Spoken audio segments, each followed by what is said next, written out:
নমস্কার বন্ধুরা, আমি সুপর্ণা। আমার চ্যানেলের নাম simple living with my family. আমার চ্যানেলে আপনাদের সবাইকে স্বাগত। আশা করি আপনারা সবাই খুব খুব খুব ভালো আছেন। আমিও ভগবানের কৃপায় ভালো আছি। আজ শ্রাবণ মাসের প্রথম সোমবার। আজকের এই শুভ দিন থেকেই আমি আমার ব্লগ ভিডিও স্টার্ট করছি। আজকের পুরো ভিডিওটাই আমার আরাধ্য দেবদেবীদের সেবা নিয়েই ভিডিও। কিভাবে আজকে ওনাদের সেবা করলাম সেটাই থাকবে আজকের ভিডিওতে। আশা করি আপনাদের ভালো লাগবে, দেখতে থাকুন। তা বন্ধুরা, আপনারা দেখতেই পাচ্ছেন আমি এখন পুজো করতে বসেছি। আমার সিংহাসনে আছেন, একদম বাদিকে আছেন নারায়ণ দেব, লক্ষ্মী দেবী। তার পাশেই আছেন কোষ্ঠী পাথরের জগন্নাথ, বলরাম, সুভদ্রা। তারপরে আছেন মা কালী, দক্ষিণা কালী। তারপরে আছেন গণপতি বাপ্পা। আর একদম সিংহাসনের ডান দিকে আছেন মা বৈষ্ণোদেবী, সরস্বতী। আপনারা হয়তো মা বৈষ্ণোদেবী আর সরস্বতী মাকে দেখতে পাচ্ছেন না। আর একদম উপরে সিংহাসনের উপরে আছেন কেদারনাথজি। কেদারনাথজির পিছনে আছে বাবা ভোলেনাথের একটা বড় ফটো, আর তারপরে আছে মা তারার একটা বড় ফটো। ওগুলো আসলে দেওয়ালেই ঝোলানো ছিল, কিন্তু এখনকার এই প্লাস্টিকের ফ্রেমের জন্য না আমার খুব ভয় লাগে। একদম মানে মনে হয় এই পড়ে যাবে, সেই ভয় আমি নামিয়ে রেখে দিয়েছি। এটা উপর থেকে যদি পড়ে যায় একটা খারাপ ব্যাপার না, সেজন্য আমি আগে থেকেই নামিয়ে রেখে দিয়েছি। তাই যে আজকে আসনেরও তো ওনারা রয়েছেন, আর শিব ঠাকুরও আমার ওই আসনেই থাকেন, কিন্তু যেহেতু আজকে বাবাকে একটু স্নান করানোর ব্যাপার আছে, সেই জন্য ওনাকে আজকে পাশে একটা আসনের ব্যবস্থা করে ওখানে ওনাদের পুজো দেব। ওই আসনে ওনাদের সবাইকে মোটামুটি কিছুটা গুছিয়ে খেতে দেওয়া হয়ে গেলে তারপরে বাবার স্নান করাবো, বাবাকে খেতে দেব। তো আজকে যেহেতু শ্রাবণ মাসের প্রথম সোমবার, তাই আমি প্রতি বছরই শ্রাবণ মাসের 4টে সোমবার বা 5টা সোমবার যাই পড়ে সেটা ব্রত রাখার চেষ্টা করি, যদি না কোনো বাধা পড়ে। কিন্তু যদি বাধাও পড়ে আমি গায়ে উপোস থাকি। তা এবারে জানি না ভগবান কি করবেন, বাবা আমার হাত থেকে কদিন সেবা নেবেন, কটা সোমবার সেবা নেবেন জানি না। যেহেতু আজকে প্রথম সোমবার আর সব কিছু ঠিকঠাক আছে, তাই জন্য আজকে বাবার জন্য একটু ভোগ রান্না করেছি। বাবার প্রিয় খাবারগুলো রান্না করেছি। হ্যাঁ, বাবার জন্য রান্না করেছি বলে যে আমার আর আরাধ্য দেবদেবতাদের দেবো না তা নয়, ওনাদেরও দেব, কিন্তু উদ্দেশ্য আজকে বাবা। তা বন্ধুরা, আপনারা আজকে কে কে ব্রত পালন করলেন, কোথায় সেই ব্রত সম্পন্ন করলেন, নিজের বাড়িতেই না মন্দিরে গিয়ে, সেগুলো আমার সাথে একটু শেয়ার করবেন, ভালো লাগবে। এই রান্নাবান্না করতে গিয়ে না আজ আমার পুজোটার একটু দেরি হয়ে গেল। ভেবেছিলাম মোটামুটি 2-2:30টার মধ্যে বাবাকে খেতে দিতে পারবো, কিন্তু হয় না, বোঝেনি তো আমার একার সংসার, আমি, আমার হাজব্যান্ড আর ছেলে 3জনে থাকি। সংসারের সব কাজই আমাকে করতে হয়। আজকে আরও ছেলের স্কুল ছিল, মানে সকালবেলা ঘুম থেকে উঠে ছেলের ভাত, ডাল এগুলো করে দিয়েছি। ও আলুর চিপস দিয়ে খেয়ে গেছে, যেহেতু আজকে নিরামিষ। অন্যদিন ডিমের অমলেট খায়, আজকে আলুর চিপস দিয়ে খেয়ে গেছে। তারপরে এবার আমার নিরামিষ রান্নাবান্না। বড় বলেছিল শুধু ডাল আলু ভাতে দিতে, কিন্তু ছেলে আবার আলু ভাতে একদম ভালো খায় না, তাই জন্য আমাকে অন্য আরেকটা পদ করতেই হবে। তারপরে ছেলে আবার বলল, যদি তোমার পুজো হয়ে যায় আমি প্রসাদ খাবো এসে, আর যদি পুজো না হয় তাহলে খাবো একটা ভালো কিছু বানিয়ে। তবে ভালো কী বানাবো? ও সোয়াবিন ভালো খায়, কিন্তু তাতে পেঁয়াজ না দিলে ওর ভালো লাগবে না। তাই ভাবলাম পোস্ত ভালো খায়, তাই জন্য আজকে মুগ ডাল ঘি দিয়ে আর ঝিঙে আলু পোস্ত পেঁয়াজ ছাড়াই করেছিলাম। সেই সব করে বাসন কোসন মেজে, যদিও পুরো রান্নাটাই আমি আজকে ইন্ডাকশানে করেছি, কারণ গত রাত্রে খাওয়া দাওয়ার পর বাসন কোসন মেজে আমি গ্যাস টেবিল, গ্যাস গ্যাসের বার্নার সব কিছু ভালো করে সাবান দিয়ে মেজে ধুয়ে রেখে দিয়েছিলাম। আর বলেই দিয়েছিলাম যে আজকে ইন্ডাকশানেই যা হওয়ার হবে, গ্যাসে কিচ্ছু হবে না যতক্ষণ না আমার ঠাকুরের ভোগ রান্না হবে। আমার তো আলাদা কোনো গ্যাস সিলিন্ডার না, গ্যাস স্টোভ নেই। ইচ্ছা আছে পরের বারে একটা আলাদা গ্যাস স্টোভ করব, কিন্তু এবারে তো হয়নি, তাই ওই গ্যাস স্টোভেই আমাকে রান্না করতে হবে। সেই জন্য ভালো করে সাবান দিয়ে মেজে আমি পরিষ্কার করে রেখেছি। এই সকালবেলা আজকে ইন্ডাকশানেই ওদের রান্না করে দিলাম ছেলেকে। যা রান্নাবান্না দুপুরের জন্য হলো সবটাই ইন্ডাকশানে হলো। এইবার ওই রান্নাবান্না হয়ে গেলে মেজে মুছে আরও একবার স্নান করে, এর মাঝখানে আবার বাইরে যেতে হয়েছিল দোকানে টুকটাক কয়েকটা জিনিসের জন্য, সেসব এনে স্নান করে এই ঠাকুরের ভোগ বানিয়ে তারপরে এই পুজোয় বসলাম। তা আজকে ঠাকুরের জন্য আমার বর অনেকগুলোই ফল এনেছে, আপেল, পেয়ারা, শসা, লেবু, আম, কমলা লেবু, মুসাম্বি, দুটো লেবুই এনেছে।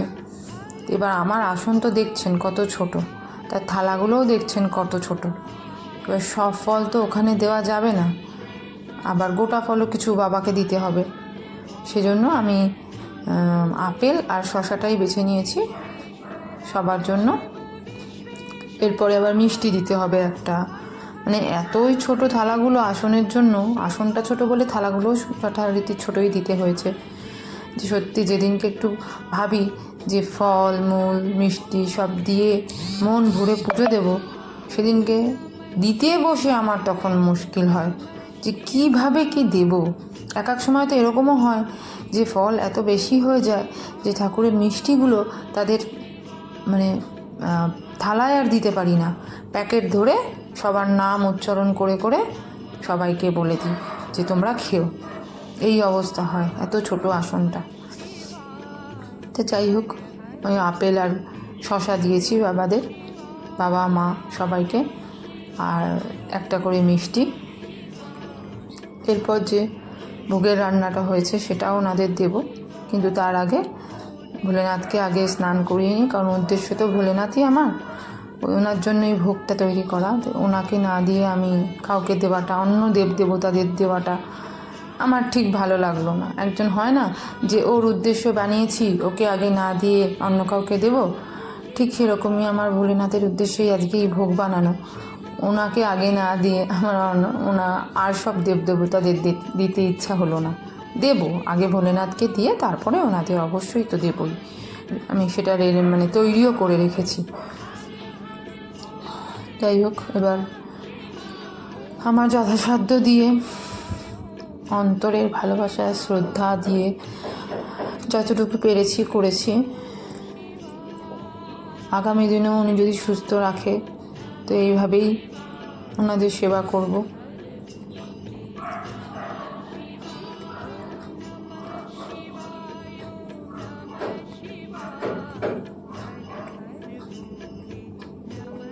মিষ্টিগুলো না এত নরম, বাইকে করে এনেছিল তো একদিকে সব কাত হয়ে গেছিলো।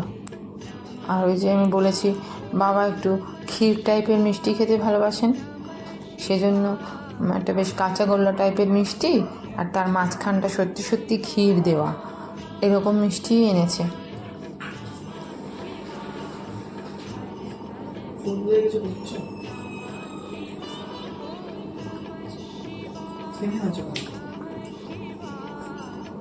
হয়ে গেছে নাদের সবাইকে দেওয়া, এবার জল দিয়ে দিই। এইবার বাবার সেবা শুরু করতে হবে। খারাপও লাগছে, সবাইকে খেতে দিয়ে দিয়েছি আর বাবাকে এখনও দিইনি। আজ বিশেষ করে বাবার দিন, কিন্তু কি করব,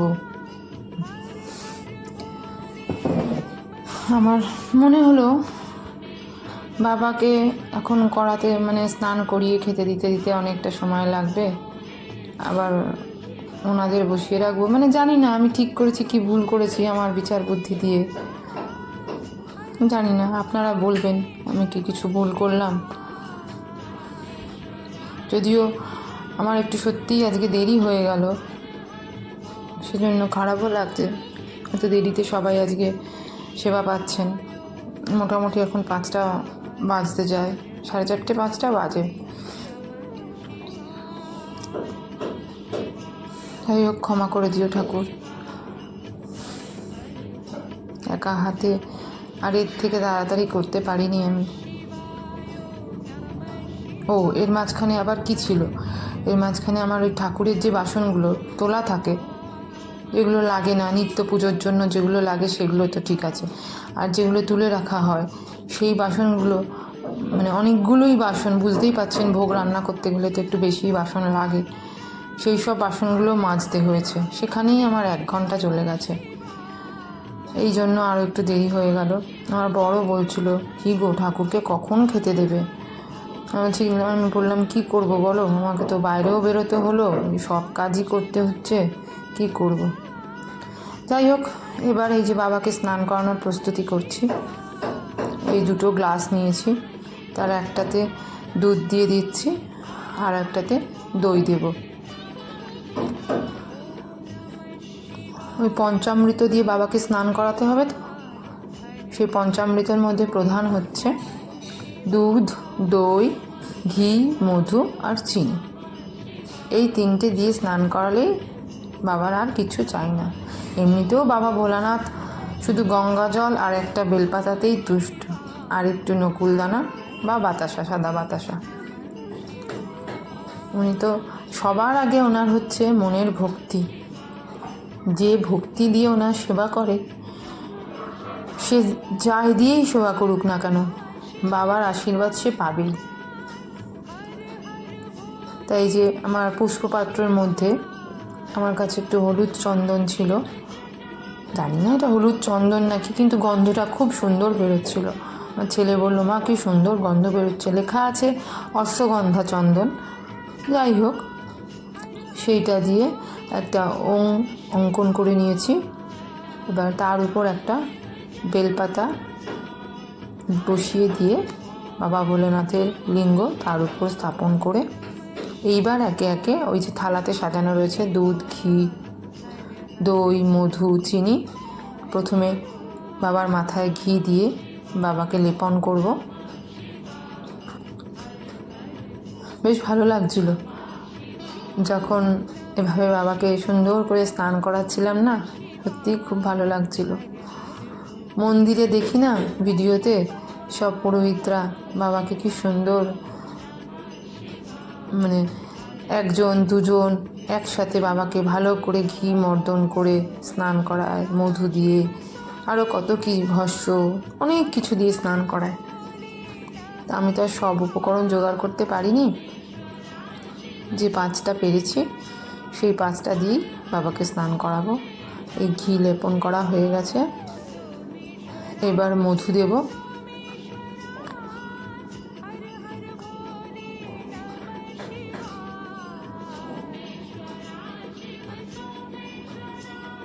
এবার মধু দিয়ে আর একবার লেপন করে নেব।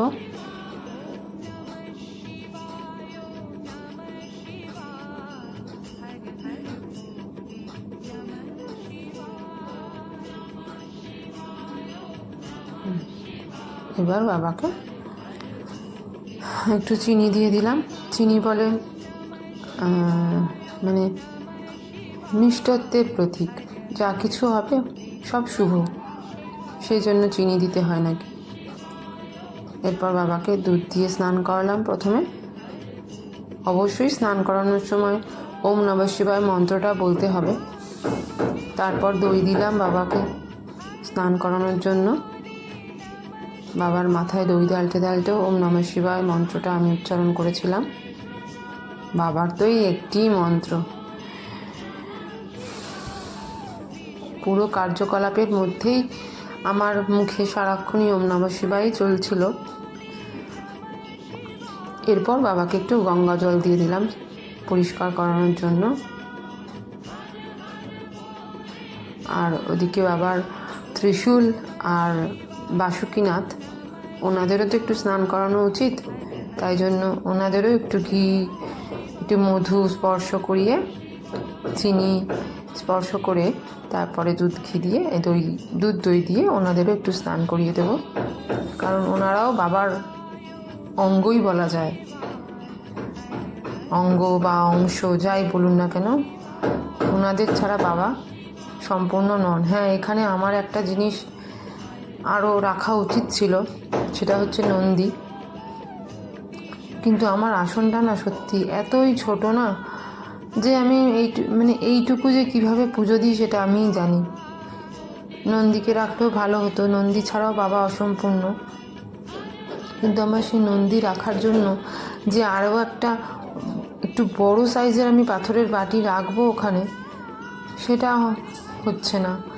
বাবা যদি ব্যবস্থা করে দেন তো আগামী দিনে ওনাকে এর থেকে ভালো ব্যবস্থা করে ওনার সব দিক খেয়াল রেখে সব কিছু পরিপূর্ণ করে ওনাকে পুজো দেব। উনি যদি দয়া করেন, কৃপা করেন, আর উনি যদি ভালো থাকতে চান, তাহলে উনি ওনার ব্যবস্থা ঠিক করে নেবেন, আমার বিশ্বাস। হয়ে গেল বাবাকে স্নান করানো, শেষে একটু এই যে নর্মাল জল দিয়ে একটু ভালোভাবে পরিষ্কার করিয়ে দিচ্ছি। কারণ গঙ্গা জল তো খুব বেশি দেওয়া যায় না, কারণ বুঝতেই পারেন সেটা খুবই দুর্লভ একটা জিনিস। ওটা ছাড়া যেমন পুজো অসম্পন্ন, তেমনি আবার শেষ হয়ে গেলে তো খুব মুশকিল পড়তে হয়। সেই জন্য বাবাকে একদম শেষে যে স্নান করালাম, এটা নর্মাল জলেই একটু স্নান করিয়ে দিলাম, যাতে গাটা পরিষ্কার হয়ে যায় বাবার। এবার ওনার বসার বাটিটা ভালোভাবে ধুয়ে নিয়েছি গঙ্গা জল দিয়ে, ওনাকে মুছিয়ে ওনার যথার্থ স্থানে স্থাপন করব। বাবা, কোনো ভুল ত্রুটি হয়ে থাকলে তুমি ক্ষমা করে দিও বাবা। বাসুকিনাথকে ত্রিশূল রাখা হয়ে গেছে, এবার বাসুকিনাথকেও ওনার গলায় পরিয়ে দেব।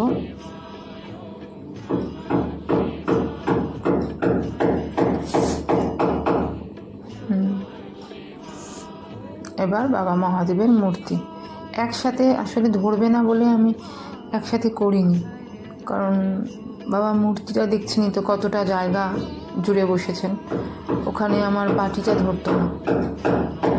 মানে ঠাকুরের লিঙ্গটা রাখলে না স্নান করানোর সময় জলটা বাইরে পড়ে যাওয়ার চান্স ছিল, তাই জন্য আমি একসাথে দুজনকে বসাইনি। এবার বাবার মূর্তিতেও একইভাবে ঘি, মধু, চিনি, দুধ, দই সব দিয়েই বাবাকে একবার স্নান করিয়ে দেব। এটা আমার বহু পুরনো, জানেন।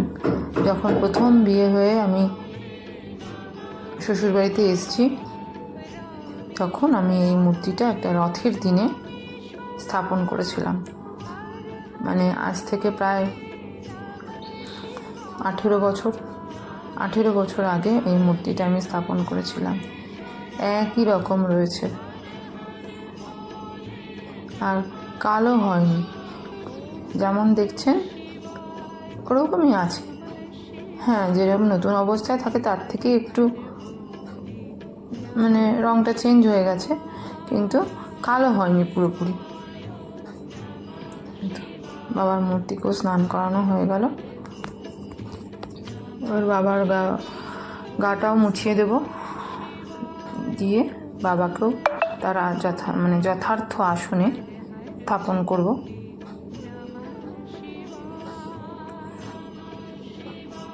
আজকে জানেন একটা অদ্ভুত ঘটনা ঘটেছে। আজকে ফুলওয়ালা, যার কাছ থেকে আমি পাড়াতেই বসে ছেলেটি ফুল নিই, তা প্রত্যেকবার শিবের যে কোনো পুজোতে ও বেল রাখে। তা আজকে আমি ওর কাছে গিয়ে বেল দেখিনি। আমার সত্যি কথা বলতে মনেও ছিল না, কারণ ফল তো আমার বর এনে দেবে বলেছিল, তাই জন্য আমি বেলের কথাটা একদম ভুলেই গেছি। ওর কাছে বেল দেখিও নি, আর আমি জিজ্ঞাসাও করিনি। এবার যখন ফুল নিয়ে চলে এসেছি, তখন বর আবার বেরোচ্ছিল ফল মিষ্টি ওগুলো আনবে বলে।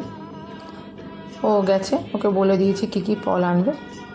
ফল আনার পর ও আমাকে বললো সারা বাজারে কোথাও বেল নেই। আমি তখন বললাম, বেল ছাড়া তো পুজো আমার কিছুতেই হবে না, যেখান থেকে পারো খুঁজে আন। তখন ও বললো, আমি কি তাহলে এবার গাছে উঠবো? বললাম, তাই যদি উঠতে হয় ওঠো, কিন্তু বেল আমার লাগবেই। পুজো দিতে দিতে এখনও ঘন্টা 2 তিনেক দেরি আছে, বেল জোগাড় করে আনো। তারপরে ও কী করেছে, চলে গেল আমার কথাটা শুনে। ও মা, কিছুক্ষণ পর, ওই 15-20 মিনিট পর এলো একটা প্যাকেটের মধ্যে করে বেল নিয়ে। বেলটার ডালের সাথে আবার 2টো বেলপাতা লাগানো রয়েছে। তা আমি বললাম, এরকম সুন্দর বেল কোথায় পেলে? তখন বলল, ওই বুবাইকে গাছে তুলেছিলাম। বুবাই মানে যে ছেলেটার থেকে আমি ফুল কিনি, ওর কথা বলছে। ওর বাড়ির পিছনে একটা বেল গাছ আছে, ওকে গাছে তুলেছে, গাছে তুলিয়ে বেল পাড়িয়ে এনেছে। তো যাই হোক, বাবার ইচ্ছাতেই সম্পন্ন হয়েছে, আমি বেলের জোগাড় করতে পেরেছি। এবার বাবাকে ওই হলুদ চন্দন দিয়ে একটু তিলক পরিয়ে নিচ্ছি।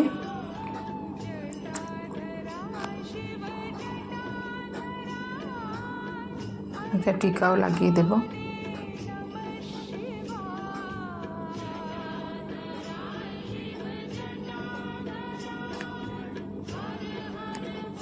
এবার একে একে বাবার প্রিয় জিনিস বেলপাতা,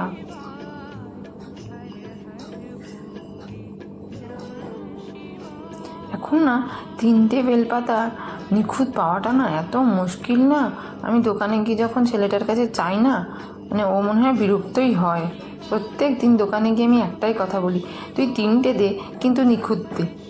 ও বলে, দিদি ওরকম বললে হবে বলো, আমি কোথা থেকে নিখুঁত বার করব? যা পাই তাই তো নিয়ে আসি। দেখো তুমি এখান থেকে নিখুঁত তুমি বাছো। তো আমি ওর যেখানে বেলপাতার বান্ডিলটা রাখে, ওই ঝুড়ির মধ্যে হাত দিয়ে আমি বেছে বেছে নিই 2-3টে। আর ও যা দেয় তার বেশিরভাগটাই ফেলা নিয়ে যায়। তো আমি 2-3টে নিয়ে আসি বেছে, ওই 2-3টি বাবার মাথায় দিই। তা আজকেও ও দিয়েছে অনেকই, কিন্তু আমি তার থেকে ওই 3-4টেই ভালো পেয়েছি। এই যে সেগুলোই বাবাকে আজকে অর্পণ করব চন্দন লাগিয়ে। দেখুন বন্ধুরা, এই বাবার মাথায় বেলপাতা দেওয়ার একটি মন্ত্র আছে, কিন্তু আমি সারাক্ষণ যখনই পুজো করি ওম নমঃ শিবায় বলি, সেই মন্ত্র বলেই আমি বেলপাতা বাবাকে অর্পণ করি। তাই হঠাৎ করে একটা বাবাকে বেলপাতা অর্পণের মন্ত্র শুনেই সেটাই যে আমাকে করতে হবে এরকম তো কোনো কথা নেই। আমার মন থেকে যেটাই চায় সেটাই করা উচিত। তাই জন্য আমি মন্ত্রটা শুনেছি, কালকেই শুনেছি, কিন্তু আমি ওটা বলিনি। আমি ওম নমঃ শিবায় বলেই বাবাকে বেলপাতা অর্পণ করেছি। মন্ত্র ভুল বলার থেকে না বলা অনেক ভালো, তাই না বলুন আপনারা? এই যে বাবার প্রিয় ধুতরা ফুল ও ধুতরা কাটা বাবাকে অর্পণ করলাম। এবার বাবার প্রিয় সাদা ফুল। আচ্ছা, এই সাদা ফুলেরও একটা ঘটনা আছে। সাদা ফুল বুবাইয়ের কাছে ছিল হচ্ছে সব টগর ফুল ভাঙা ভাঙা। এটা আবার সাদা আকন্দ, দেখুন সাদা আকন্দ লিঙ্গকে পরিয়ে দিলাম, আর যে ওই বেগুনি বেগুনি আকন্দটা ওটা বাবার মূর্তিতে দিলাম। তা যাই হোক, সাদা ফুল বুবাই তো দিয়েছে আমাকে। আজকে দোপাটিও নেই সাদা, আমি তাহলে দোপাটি নিয়ে আসি। ও আজকে দিয়েছে সাদা টগর। এবার টগর ফুল তো খুব নরম জানেন, সব কটা টগর ফুলের পাতা ভাঙা ভাঙা ভাঙা ভাঙা, মানে কোনো একটা গোটা টগর ফুল আমি পাইনি। তাই আমি বললাম, কী রে, কোনো সাদা ফুল নেই? বললো না, রজনীগন্ধা আছে আর জুঁইয়ের মালা আছে। আমি বললাম, না ওগুলো হবে না। ও মা, ওর কাছ থেকে ফুল কিনে, আমার ফুলের দোকানের কাছেই আমার পাড়ার মুদির দোকানটা, ওখানে গেছি ওই দুধ আর দইটা নিতে। সেখানে একটা কাঠটগর ফুলের গাছ আছে। হঠাৎ করে আমি যেই তাকিয়েছি গাছটার দিকে, দেখি সামনে একটা ফুল রয়েছে। আমি ওটা গিয়ে পেরে নিয়েছি। ও মা, নেওয়ার পর এদিক ওদিক দিয়ে উঁকি মারতে দেখি উপরের দিকের ডালে আরও 4-5খানা রয়েছে।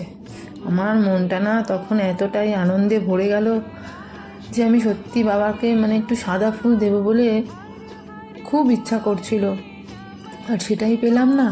কিন্তু বাবা আমাকে ঠিক ব্যবস্থা করে দিয়েছে। একদম সুন্দর টাটকা বড় বড় সাদা এই কাঠটগরগুলো নিয়ে এলাম, সেইগুলোই বাবাকে আমি অর্পণ করতে পারলাম। খুব আনন্দ লাগছিল তখন আমার, যে বাবা ফুলেরও ব্যবস্থা করে দিয়েছে, বাবা বেলেরও ব্যবস্থা করে দিয়েছে। বাবা আমার সঙ্গে যে আছে এটাই তার প্রমাণ। বুঝছেন, মানে লিঙ্গটাও যেখানে রেখেছি সেই বাটিটাও এত ছোট যে একটু ফুল দিতে গেলে সেটাও পড়ে যায়।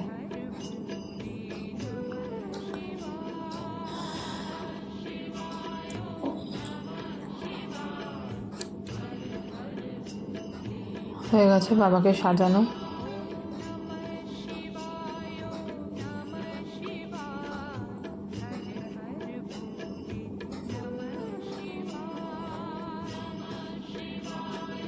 বাবাও তো সকাল থেকে না খেয়ে বসে আছে, আমিও যেমন সকাল থেকে না খেয়ে বসে আছি বাবার জন্য।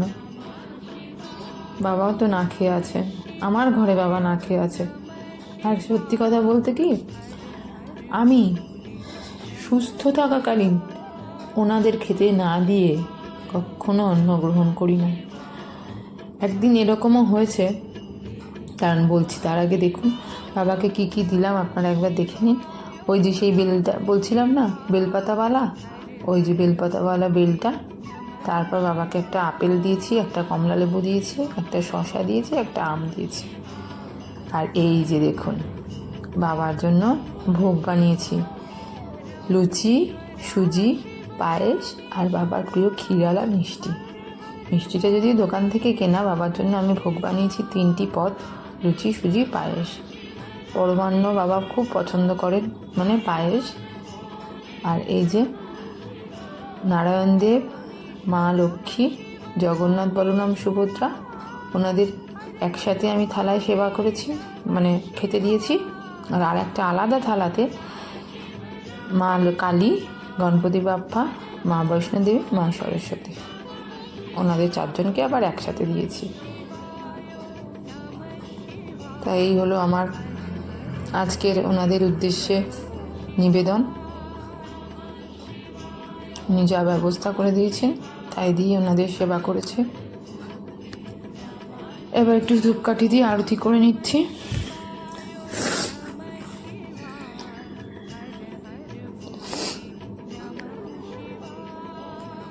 তো যেটা বলছিলাম বন্ধুরা, আমি একদিন এরকমও হয়েছে, এই যে এবার প্রদীপ দিয়ে বাতি দিয়ে আরতি করছি। এর থেকে বেশি না আমি আর কিছু আয়োজন করতে পারিনি। আরও অনেক প্রদীপ, কর্পূরদানি, অনেক কিছু লাগে এমনি দেখেছি আমি অন্য যে কোনো পুজোতে, কিন্তু আমার নিত্য পুজোতে তো এইটুকুই থাকে, এই দুটো জিনিসই। আমি এর থেকে বেশি আজকে আর কিছু ব্যবস্থা করতে পারিনি। এই দুটো জিনিস দিয়েই বাবার আরতি করলাম।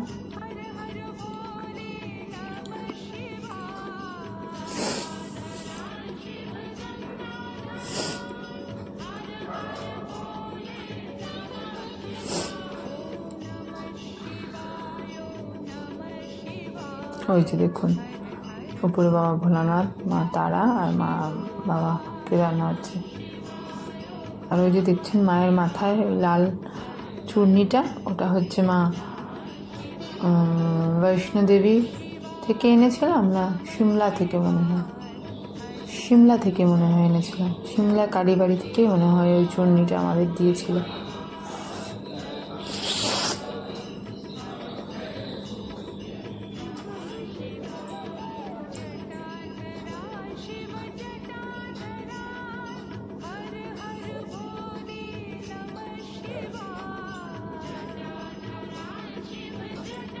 আরতি শেষ।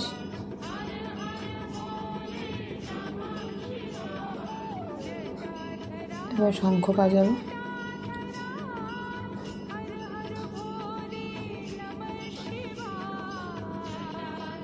তারা প্রণাম মন্ত্রটা সেরে নিচ্ছে।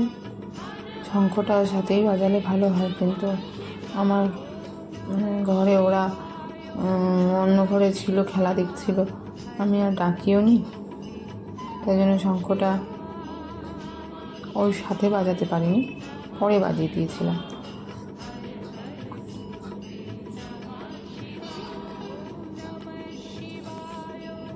এবার প্রণাম পর্ব শেষ করলে আমার পুজো সম্পন্ন হয়ে যাবে।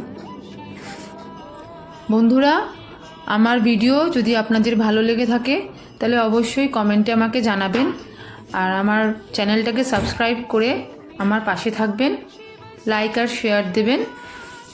অনেক ধন্যবাদ। আসছি পরবর্তী ভিডিও নিয়ে। আশা করি আপনাদের ভালো লাগবে, আপনারা সঙ্গে থাকবেন এবং আমার ভিডিওগুলো দেখবেন। আজকের মতো বিদায় বন্ধু, শুভরাত্রি।